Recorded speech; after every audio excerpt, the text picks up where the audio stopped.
Fans to a special edition of the Great North Wrestling Podcast. My name is Jack Kilby, Executive Vice President of Great North Wrestling.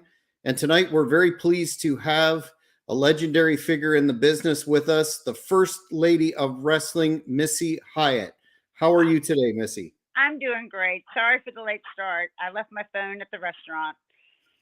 All good. We're a very casual broadcast, usually speaking.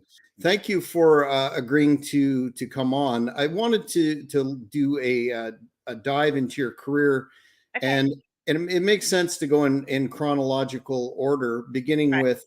I've read your biography and am somewhat familiar with your career, and I understand that you grew up as a fan of Well, I Tommy didn't Walter start Rich. being a fan until I was 17. I didn't know Okay. really about wrestling. I knew there was Dusty Rhodes because in Florida, everybody knows who Dusty Rhodes is. But when I was 17, my dad was flipping channels and he was flipping Georgia Championship Wrestling that was on TBS at the time. And I saw the Freebirds on and I was like, stop, wait, what are don't change the channel. Because they were running around, they were putting a baby bonnet on Terry Gordy's head and a baby pacifier in his mouth. And I thought it was the coolest thing. And then Tommy Rich came out. I was like, oh my God, I love this shit. This is great. This is what I want to do when I get old. I knew I didn't want to wrestle, but I knew I wanted to be in it somehow. And so um, I went to my first show, really close after that. Within a couple months, I went to my first show. And how did you make the segue from being a fan of the business to getting involved? I was dating Johnny Tatum, and Johnny moved out to Dallas, and I moved out there with him. And then David Manning saw me, and David Manning said, "Hey, do you want to be a manager?" I'm like, "Yeah, sure. What do I got to do? Go hit Sunshine with the purse." Okay. Sunshine's a good guy. We need a bad guy to go against her. So me and Johnny were it.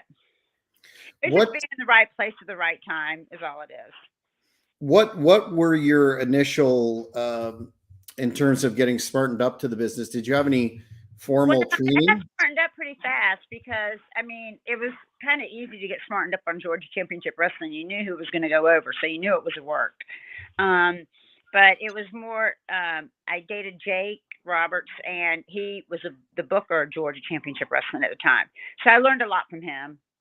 You know, and I guess I was smartened up a little bit before that, but I learned a lot from him because we'd sit up all night playing cards and talking about angles and stuff, talking about wrestling. And that's when I first saw world class wrestling and saw Jimmy Garvin and Precious and stuff and Sunshine. And I was like, oh my God, that's what I want to do.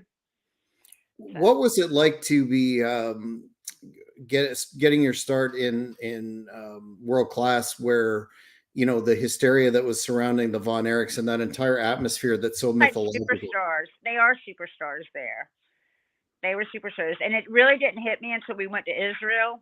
We were in Israel for like 10 days in 86, and we sold out a soccer stadium every night for like 10 days straight. It was amazing. And then Tel Aviv the last night. It was somewhere in Haifa, whatever. I don't even know. I'm Jewish. And I don't even know. I can't even tell you. But it was there was people standing outside our hotel room 24/7. We couldn't go anywhere without two bodyguards apiece. I mean, it was just like I had never dealt with that kind of celebrity kind of thing before, and it was really amazing. Never had it since either. Oh yeah, well, in terms of the rabid nature of the fans and how they gravitated to the Von Erichs, could you explain based on your experiences just how rabid that fan base was and how. They loved him. I mean, they loved the Von Erichs. They would always do the hook 'em horns, the Texas at 'em, and just Kerry was a god. I mean, Kerry walked. If you saw him at the airport, you wouldn't know if you didn't know wrestling, but you saw him at the airport, you would know he was a superstar, either a football player or actor or something, because he was a god. He looked like he was just a god. He was gorgeous. And doing record business. Yeah. Do you have any?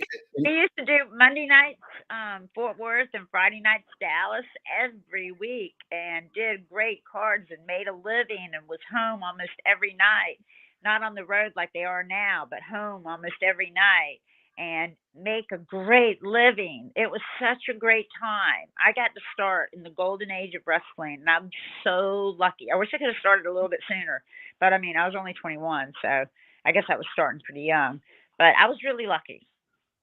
And a lot of the fans remember your big feud with Sunshine, and the big that huge Texas Stadium match that you had in '86. Main event, and so and it pisses me off that WWE says that that Charlotte and them were the first main event on a big card, and I'm like, what about the David Memorial, the Von Erich Memorial in Texas Stadium, and we were main event, what about that? They don't, I did a lot of firsts and don't get credit for it, but that's okay. I Absolutely. know. Absolutely. What was it like working that program, being so new to the business and all that? It was fun. I remember one time we were rolling around, I was laughing, and she came at me afterwards and yelled at me for laughing. And I was like, I was having a great time. Sorry. Because it was so easy. She was so easy to work with. What a wonderful person she is. And she taught me so much stuff. I really have to hand it to her. Who came up with the famous loaded Gucci purse? Well, what happened was they wanted me to come out and start Journey with a purse, and the only purse I had was my Gucci purse. And I was like, "You want me to use my Gucci purse? Wonder if it gets ruined." I was worried about it getting messed up. I still have it to this day, as a matter of fact. It never got messed up. It's got blood on it. It's had snarf on it and everything else. But it was funny because I told them, I was like, I'm taking my Gucci purse out there. I was like so distraught about the whole thing. But it worked out good, and now it's my gimmick. Best gimmick in the world. Better than Paulie's telephone. Better than Jimmy Cornette's racket. The Gucci purse is the best. And very memorable. What was it? What was it like dealing with Fritz von Erich at the time that you were? He was great. He was a great guy. He paid great. Wonderful man. Did you ever have any? I know your tenure was what it was. Did you ever have any thoughts on how remarkable the collapse was based on the hype, the period that you were there, and then the bottom dropping out? I think back now and I'm like, oh my God, we shouldn't have left and gone to the UWF. We should have stayed there till it died. But if we would have stayed there till it died, who knows what would have happened. You always think back, later on in years, oh, well, I should have done this or I should have done that. But other things would have happened. So you never know. It's a shame, though, because they had a great thing going. Now, you touched on the fact that you moved to the UWF, and a lot of fans remember your tenure with Eddie Gilbert and the starting of the Hot Stuff International. How did that whole angle come together? I know you were with that was Ken John Mantell. Ken Mantell came up with that, the booker. And what did you understand your role to be in that? The ballet, Fighting Dark Journey. Okay, great. Can you talk a little bit about those famous matches? We've had Dark Journey on the Hannibal TV. There's great matches. They're probably pretty bad matches, but on YouTube, there's one of them that the lumberjack match, which has got so many views. It's amazing how many views it's gotten, and it was the worst match ever in wrestling history. It's got -5 stars. It's so bad because we didn't know what we were doing in there. It was just like putting two people that had no clue what they were doing. We didn't know what to do. I didn't know what to do, But still memorable because the fans still talk about it today. Yeah, because she was really beating my ass. She was not playing. She was kicking my ass. I mean, we used to have all the wrestlers would be watching because they wanted to see the girls fight because they knew it was going to be a real shoot fight. And it was a shoot fight. Every night. I used to never cry in the dressing room, but get in the car and start bawling, crying. Oh, my knee hurts. Oh, my back hurts. Oh, my finger hurts. So she broke my finger. All Did that. you get legitimately injured or any? No. Broken thumb, messed up my back, everything. I'm all decrepit now from it. Well, Tell people don't go out there and shoot fight. You regret it when you get older. Yes, as we're seeing with a lot of UFC folks. Yeah. So being those fans that follow you on Twitter are aware that you're a wrestling historian. I'm not a historian, yourself. just a fan. Just a Well, fan. lots of knowledge, and I've personally learned a lot through following you. Thank With you. with that in mind, can you describe the just how great the mind for the business Eddie Gilbert had and his Smart. legacy? He cared more about wrestling than he did anything else, and he was very smart. He grew up watching Memphis wrestling, so he tended to have more of a Memphis style. And everyone says, he started ECW. All he did was bring Memphis wrestling to Philadelphia. With the extreme matches and the, shocking dog collar matches and light tubes and whatever else. That was Memphis. Just brought Memphis. He just took a product that was selling, doing great in Memphis, and brought it somewhere else. I've read in some sources that he really enjoyed the booking and the creative side Yeah. more than the actual performing. Is that true? Yeah, he did. Yeah. He'd rather work behind the scenes than out there. But I know he loved working out there too. He was a ham. Do you looking back on your experience with another historical figure, Cowboy Bill Watts? He's got the reputation for being quite gruff and Right. old school. I'll tell you a really funny story. I wasn't there for this, but it's a really funny story. He came in the room. Now, a wrestler, when you become a wrestler and you made it pretty good, you buy a Halliburton briefcase. They were really expensive briefcases, like $600 briefcases. The metal briefcases. And so Buddy Landell just bought his, and he was so freaking happy to have it. And he's in there in the back, and Bill Watts comes in, and he's like, "No shitty kicks," and he starts kicking his Halliburton. "No shitty kicks," and kicking it and kicking it. "You guys are doing shitty kicks out there." And finally, it got to the point that Buddy jumped and covered the bag and said, "Please, Bill, no more. Don't kick it anymore." He was a big bully. Bill Watts was a bully. I didn't like him. I was told I was out of my contract, and then I was going to the WWE, and then they told the WWE, no, I was under contract. They tried to fuck with me. He tried to fuck with me. Yeah, that was the next question I had. According to the research, in '87, you were supposedly still under contract with the UWF, and you went to the WWF. Well, yeah, WWF at the time, right? WWF at the time. Well, yeah, I did, and because he had sold to Jim Crockett, and I was told that our contracts were void, since he sold to Crockett. So I sent my stuff to WWE, and Vince called me, and then called me and Eddie to come up there, and we did. And Eddie decided to stay and be a booker in UWF because he had the chance to. And I was like, I don't care if you're staying in UWF. I'm going to WWF. I'm getting me a doll. That's all I cared about. Is I wanted an action figure, and I still to this day don't have one. But supposedly one's coming out from I think it's JB Toys or it's something out of England. I've seen the prototype so far, so I'll be coming out with the Legends figure hopefully by the end of the year. But I was so excited, but taking over Piper's Pit was something I wasn't any good at, and they wanted me to be a baby face, and I couldn't be a baby face, and everything sucked, and I left. Yeah, I wanted to mention Missy's Manor and those. Did they ever air? Did any of those ever air? No, but you can see them on YouTube, and they're horrible. Yeah, I actually checked out about 4 or 5 of the episodes. Did they just throw you out there and say, be Piper? Or and it was scripted, and it was horrible. It was scripted. Yeah. Wow. She told me to stay, and I went out there and said it. And I was like, let me go out there and just be myself and do an interview. And he's like, no, this is how we do it here. What was it just a mutual understanding between you and the federation that it wasn't working out, or why did it? I mean, I went to Vince out in Anaheim, and he's like, well, we're not going to do Missy's Manor. You can be a federette, and then we'll do something with the Honky Tonk Man and blah, blah, blah, blah, blah. And I was like, I don't want to be a federette.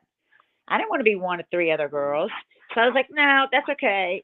I don't think it's time for me to be here. And so I went to the hotel. I left the building and went to the hotel. The next day I flew back to Dallas, And then I told Eddie what happened, and then Eddie was like, "Oh, okay." Well, I told him that night on the phone, and then he's like, "Okay." He goes, "Well, if you want a job," he goes, "you can ask Dusty or ask Jim Crockett." Because I already went to Jim Crockett, like, "Listen, I'm going out of my contract. I'm going to WWF." He's like, "Sure, you're out. I don't care." It was Bill Watts that was holding me up on it, and I had to go to Jimmy Crockett and be like, "Can I have a job?" It's like, "Okay, go talk to Dusty." And I went and talked to Dusty, and Dusty said, "Sure." So. Was there any time after that period of time? Was there ever any discussion of you coming back to the WWF in other capacity? No. Never been. Hmm. That's interesting, because some of the documentation online suggests that the door was open, so to speak, at the right period of time. No, never. I wanted to go with Brian Pillman and Steve Austin as the Hollywood Blondes, but all of our contracts came up at different times. Okay, that must be it. If I could have been put with the Hollywood Blondes, that's what I wanted to be, but that didn't happen. So many fans remember before you joined NWA WCW, a period of time when you were with Eddie in Memphis. Yeah, And Memphis, had that. Sorry, go ahead. Memphis and Continental in Alabama. Yeah, that whole thing. The only places I didn't get to work was the Pacific Northwest in Florida, but I worked everywhere else. And that tremendous feud that Eddie had with Lawler, including the time he ran him over in the TV studio with the car. Yeah, that's pretty brutal. That's brutal. Nowadays, if you do that, people would be upset. Well, they were calling the cops, weren't they? The fans? Yeah, they called the cops. Those people used to call the station all the time. It was great. I love doing live TV like that. That was so much fun. What do you recall from that period of time working against Lawler? Oh, it was a blast. It was fun. And after we went to Continental, I still worked for Jerry a little bit longer and finished out the feud. Did Jerry teach Eddie how to throw the fireball, or where did that? I think Eddie came up with that all on his own. Oh, wow. In about '88, you came to Jim Crockett, WCW, NWA, and got hooked up in a memorable sort of an angle with the Steiner brothers. Oh yeah, managing them, and then the whole Robin Green thing later turned on Rick. They could have done so much stuff with that, with me and her. If they would have split the Steiners up and had Rick go with me, or Rick go with her, and Scott go with me, and do a big angle like that, but they lost sight in that. I don't know why they didn't think about doing that. They could have done that. That would have been awesome. It seemed that was kind of being hinted at on television at the time, but they didn't pull the trigger. Yeah, they didn't follow through on a lot of stuff. Let's just say. What was it like managing those two? It was fun. They were great guys. Both of them are really great guys. And very far ahead of their time. Yeah. And then a lot of fans, also myself included, remember all the work you did for WCW with respect to your on-air work. Mostly I love working with Jim Ross. I had so much fun with Jim Ross. Was that mostly the syndicated shows? Yeah, the syndicated and the Saturday show. I'd have the plug for the hotline on the Sunday show, and the Saturday morning show I had Missy does the mail, and did the Canadian show. Mm-hmm. So it was fun. I loved doing the announcing. I was so happy doing that. I didn't want to manage Nasty Boys. I didn't want to be a manager. I wanted to be an announcer and do interviews and stuff. I just thought that was so much fun. Was it you that came up with the whole play on the female reporter in the locker room thing? No, that was Dusty, because the female got in trouble up in, I think, New England or something, when one of the football players stuck his dick in her face, and then she went, I got all upset about it. But the bitch was in the locker room.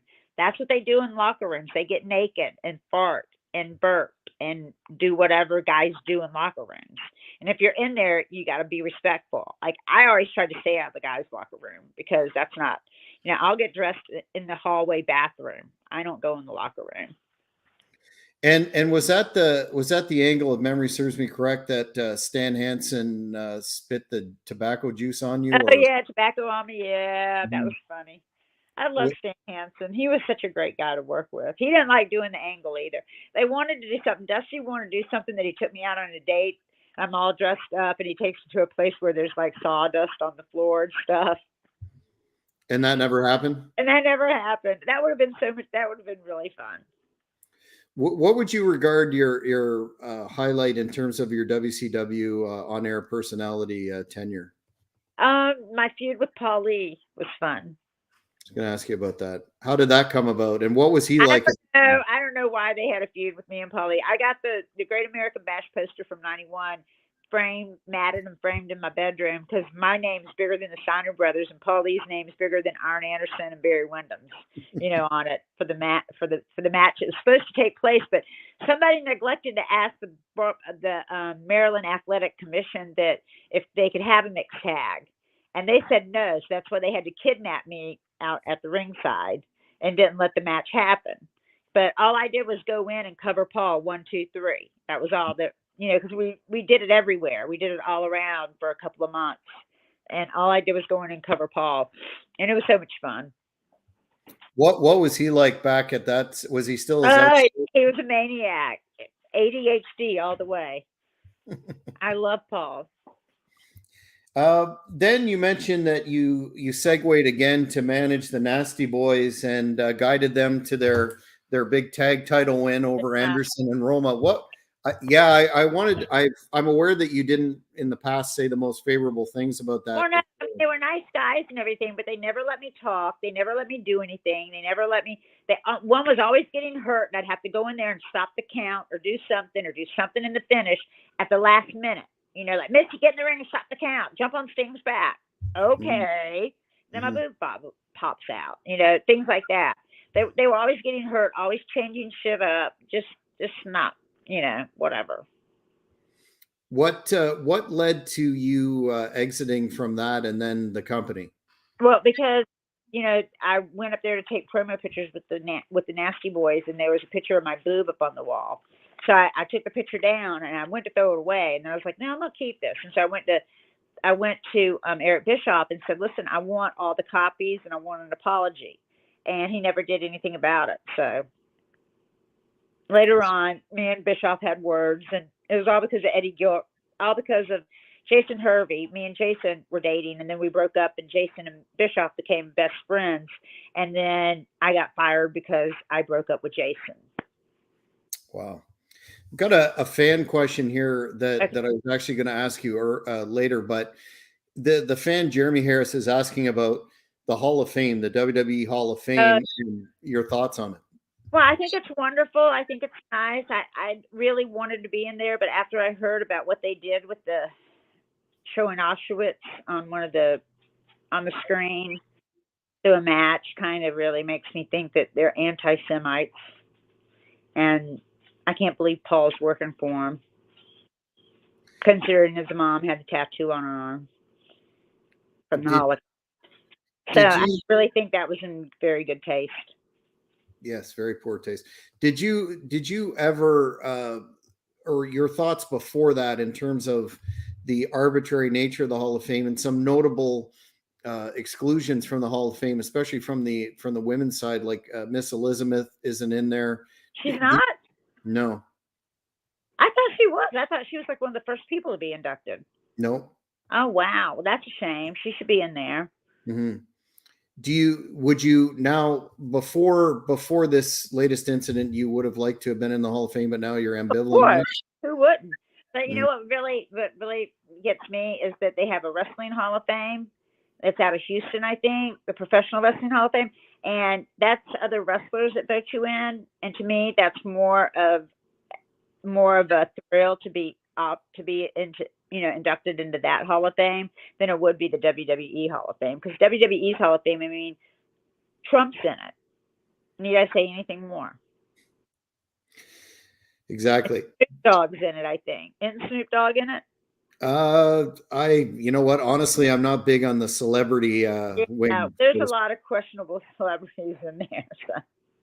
What are your thoughts on the Wrestling Observer Hall of Fame?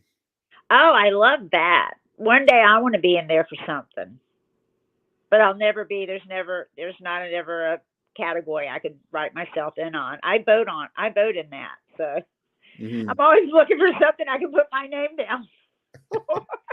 I'm actually quite surprised you don't have an action figure. I swore I that know. Can you WWE believe produced it? one. The guy that fell on TV. What was his name? Honey, what was the guy's name that fell on TV?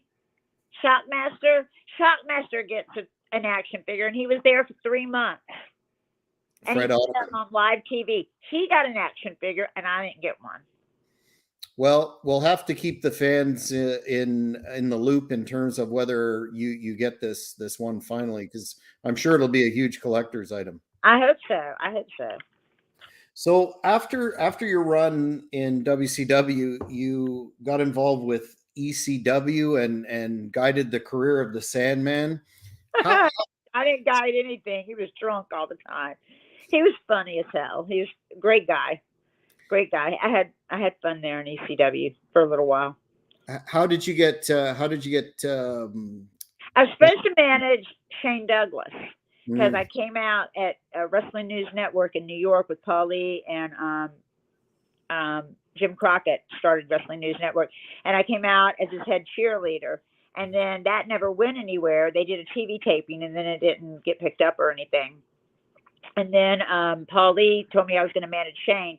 But on the way to the building that night when I was going, he tells me, "Oh, no, you're going to do a thing with Stevie Richards, and then Sandman's going to come down, and you're going to kiss Stevie Richards." He told me what to do, in the car, on the phone, on the way to the building. So he changed it up on me. Paul was good like that. Paul's very sneaky about that. He'll change shit up on you. Mm-hmm. But he's smart. He's brilliant. He's brilliant mind. What was was the locker room as wild and outlandish as Oh my God, you it did was to crazy. It was so dirty and nasty. There was never a chair you could find to sit in that wasn't decrepit and bent or had people's head or blood or snarf on it. It was just ridiculous. So pretty much consistent with the historical record that we keep hearing. Yeah, it was pretty gross. In 2001, you made a cameo for the last ECW. Yeah, I did be the last pay-per-view. I was just there visiting friends. And Paul was like, "Hey, you want to do something?" I'm like, "Okay, sure." I didn't get paid for it or anything. I just did it for shits and giggles. Did was the locker room aware that sort of the end was near at that time? What was I don't think so, because they were doing gangbusters business. Wow. When WWE restarted the ECW brand, you weren't ever contacted to be a part of that or anything? Never. No one's ever contacted me from WWE. Do you know why that? Do you have heat there? Yeah, I have no idea. Strange. I know.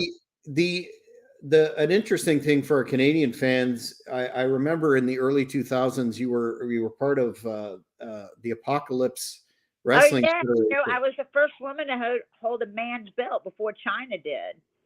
Yeah, I was gonna mention that. Wrestled Sherry Martel, which was absolutely fabulous. How did you get involved with that company? I don't even remember. That was such a long time ago. They just called. I'm sure they called me and said, "You want to come to Canada?" And I'm like, "Sure." I'll take bookings anywhere. As a matter of fact, can I make a plug real quick? 100%. Okay, May 20th, I'm going to be managing Zamaya. She's like their hot girl for Phoenix Championship Wrestling in Phoenix, Arizona on May 20th. So me and Zamaya. Perfect.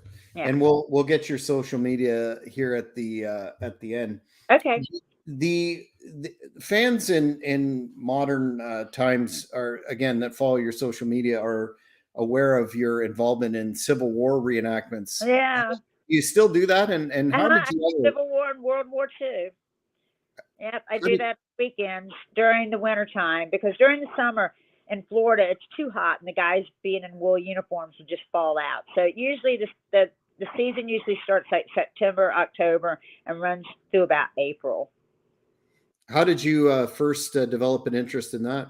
Well, I was interested in World War II because my dad was in World War II, and I still after texting me right now, and I don't know why. I've got to admit that. Hold on, sorry. Okay. No. Anyway, my dad was in World War II, and I was always wondering. My mom was German, and my dad, he's Irish, and he was in World War II, but he was in the South Pacific, so we didn't like the Japanese growing up, and we're really biased about them. Till the day he died, he didn't like the Japanese. Poor guy. Anyway, but what I couldn't understand is that the Soviet Union was our friend during the war, but now, we have to hide under our school desks. Like that's going to stop an atomic bomb from getting us if we hide under our school desk. So I started reading up on it when I was like 14 or 15 and started reading about the European theater and got really just totally infatuated with it and always read about it, get documentaries about it and everything. And about 20 years ago, I was in a bar in Florida and I started talking to a guy. And for some reason, I said, I know more about World War II in Germany, the European theater than anybody else in this building. He's like, no, I do. And so we start one-upping each other. And then he finally said, oh, we do living history. I was like, really? You guys do it? And he's like, yeah. And I was like, oh my God, I'm going. So that's how I got started in it. Now I have probably one of the best German medical collections in the United States. Wow. 98% of it is all authentic. And it's a whole field hospital display. Wow, that's fascinating. Did you? Yeah, it's just fascinating that people spend money on that. It's only worth what someone wants to pay for it. I've come to find out. To each his own, as they say. Yeah, I know, right? What are given the fact that you were a pioneer in the business, from a really successful period, the golden era that those of us of a certain vintage always refer to.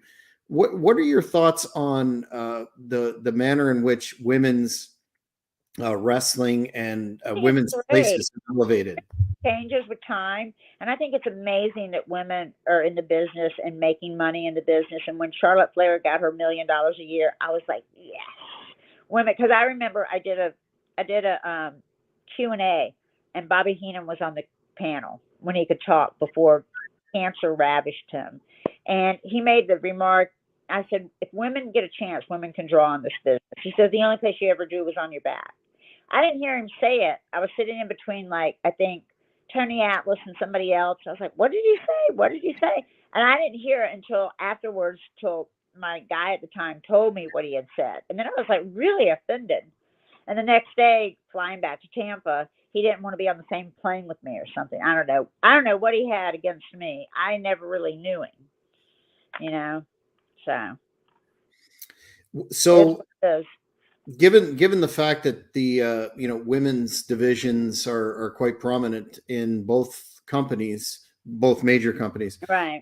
What do you follow the current product, and if you do, what are your little thoughts? bit? I like AEW. I don't follow WWE. It's just they do too fast there. I like long drawn out feuds. I like long stuff. I don't like them shooting an angle the first hour and then doing the blow off by the third hour. I don't have the mental capacity to watch that. Mm-hmm. If you could go back in terms of your career and do one thing different, or your greatest... I've learned how to work, because I'm going to be maybe working a few mixed matches or something coming up. I'm not sure. I might. Wow, you hear it here first. Yeah, you hear it here first. So I've been practicing some stuff. So who knows? You might see. I'm going to have wrestling boots and everything. Wow. So you I would believe that John Cena should own some wrestling boots after 20-something years in the business, instead of wearing sneakers and their shorts and with their underwear hanging out, with all the young boys you see with their underwear hanging out because of John Cena. Absolutely. Gotta love it though. Hefty big man. You gotta love it. But would you have? Are you saying you would have wrestled more, or just learned? Well, I would have tried to wrestle more if I would have learned how to work. I asked them in WCW if I could go down to the power plant and learn how to work, and they said no. Any reason why? I don't know. I heard Sherry Martel was coming to WCW, and I was like, "Cool, can I go down to the power plant and work out and learn how to work, and maybe I can work something with Sherry Martel?" No. Well, their loss. Yeah, exactly. Missy, if you could summarize your legacy in terms of the business and how you'd like to be remembered, what would that be? That there's a smart brunette under this blonde hair. Very good. Very good. So where can fans, you touched on an upcoming appearance, where can fans find you on social media? I'm on Twitter, Missy HYATT at Twitter, and then the real Missy HYATT on Instagram. Well, I'd like to thank you very much for your time. I know you've had a harried schedule, and I appreciate you taking. I'm so sorry about that. I can't believe I left my phone somewhere, but I did, and I'm sorry. No worries. Keep us posted as to your endeavors, and especially if you climb into the ring, we'd like to break that scoop on Hannibal TV. Okay, definitely. Thank you very much. Fans, thank you. Bye. That's it for another edition of the Great North Wrestling Podcast. We'll see you on the weekend. Take care. Jack Kilby here, Executive Vice President of Great North Wrestling. No Gimmicks Entertainment is pleased to present Great North Wrestling's huge 15th anniversary show on Saturday, May the 6th at the Earl Armstrong Arena in Ottawa, Ontario. Bell time 7 p.m.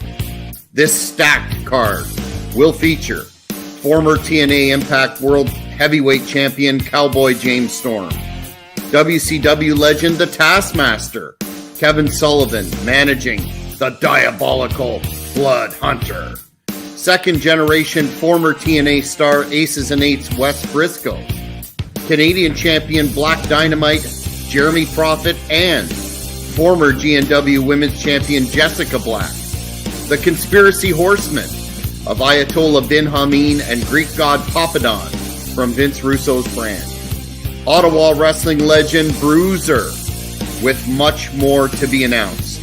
Fans, there will be a meet and greet before the event and at intermission. Tickets now on sale, available at ticketweb.ca and at the door. Don't you dare miss it.